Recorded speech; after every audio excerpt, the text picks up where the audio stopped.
Pour la question 2, pour calculer l'aire de EFG, on utilise base fois hauteur divisé par 2, ce qui donne EG multiplié par AD, parce que la hauteur du triangle correspond aussi à la largeur du rectangle ABCD.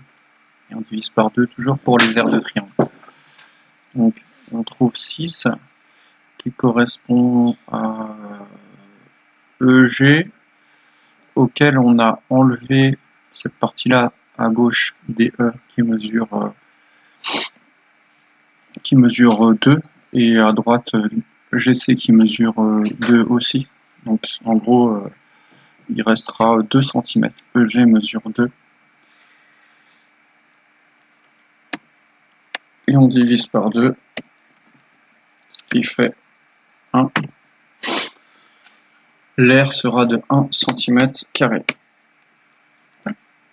Alors comme ça peut paraître bizarre, mais il faut s'imaginer que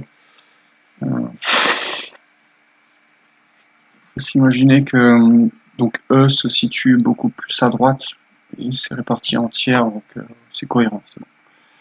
Ensuite, pour l'aire de AFED, il faut voir que c'est cette aire-là, AFED, c'est ça, c'est ce qui est à gauche. Et cette aire-là va être égale à l'aire de FBGC, ici, à droite. Donc en fait, pour la trouver, je vais dire que l'aire de AFED, c'est égal à l'aire du rectangle, moins l'aire de EFG, qui est le triangle qu'on vient de calculer, et divisé par 2, puisque si on prend l'aire du rectangle moins l'aire du triangle, il reste la partie gauche et la partie droite. Nous, on veut que AFED, que la partie gauche, donc on divise par 2. Donc, l'aire de ABCD, c'est 6 cm x 3. 6 x 3, 18. L'aire de EFG, on a dit que c'était 1. Hop. Et du coup, on tombe sur 17.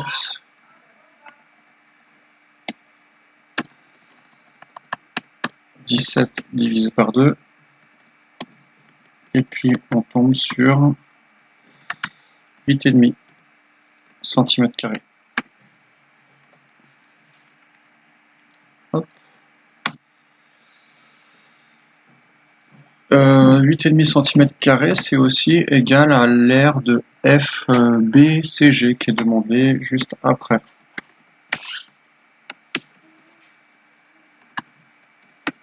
Voilà. Pour la question 2B, les points D, E, G et C doivent rester dans cet ordre. Entre quelles valeurs varie X?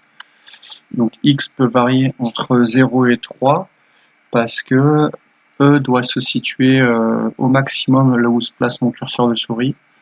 Sinon, G et E seront inversés. Donc X, qui représente la longueur DE, doit être compris entre 0 et 3.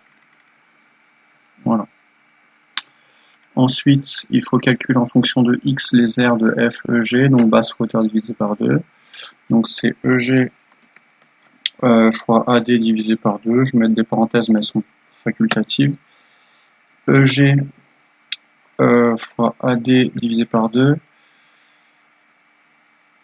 Donc c'est 6 moins 2x j'ai mis. Pourquoi? Parce que EG est égal à 6 qui correspond à la longueur totale moins x à gauche, x à droite. Voilà. Multiplié par... D'ailleurs, ça me fait penser que j'ai fait une erreur ici. J'ai oublié ici de multiplier par la largeur qui vaut 3. Voilà. Tac.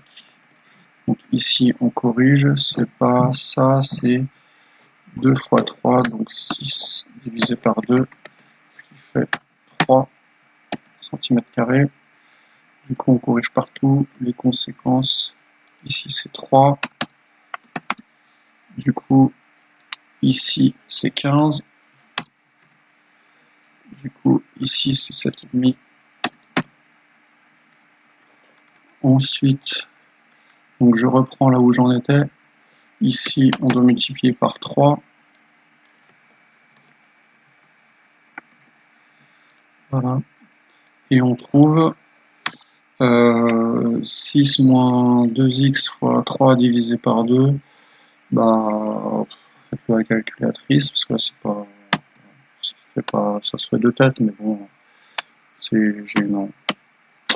9 moins 3x. Ensuite, pour l'aire de AFED, du coup, on prend l'aire du rectangle ABCD moins l'aire du triangle EFG, donc 9 moins 3x. Voilà, on divise par 2. Ici, ça fait donc 18 plus 9, pardon, moins 9.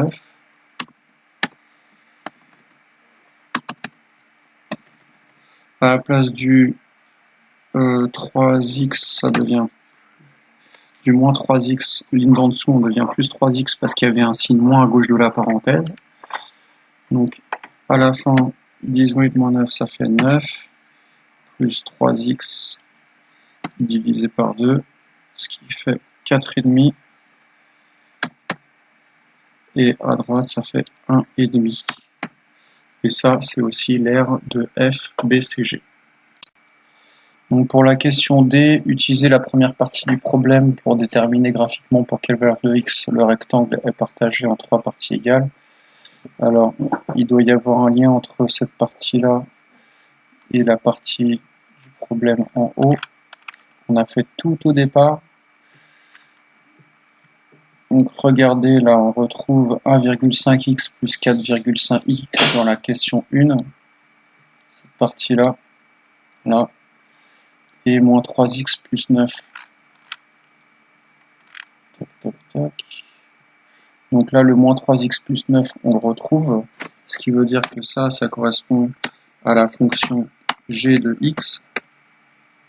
Vous voyez bien. Et 1,5x plus 9 demi, si vous regardez bien, 1,5x, c'est là, plus 9 demi. Voilà, ça correspond à la fonction g. Donc ça correspond à la fonction de g de x. F de x, pardon. Donc, on va pouvoir utiliser le graphique de la question de la première partie, le graphique qu'on avait tracé des deux fonctions, pour trouver le moment où les aires seront égales. Alors si on réfléchit bien avec la figure, les 3 aires seront égales lorsque l'aire de EFG sera égale à AFED égale à FBCG, c'est-à-dire quand la f de x sera égale à g de x.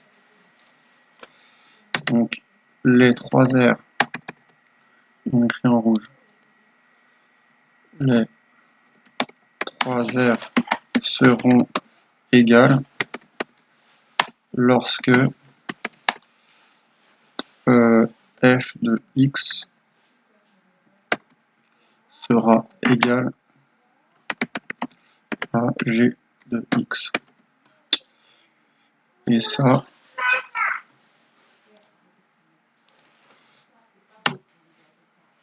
en lisant sur le graphique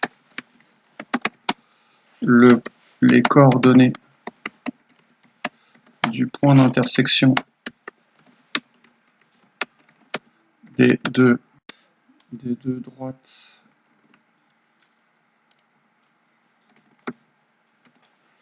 qu'on a appelées DF et DG, on trouve le point, alors c'est ce point là d'intersection, il a pour abscisse 0,5 et pour ordonnée 6.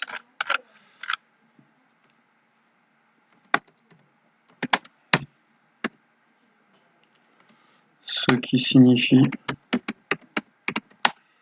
que si x est égal à 0,5, les 3 aires EFG, etc. sont égales. Voilà. Première question un peu délicate, un peu technique.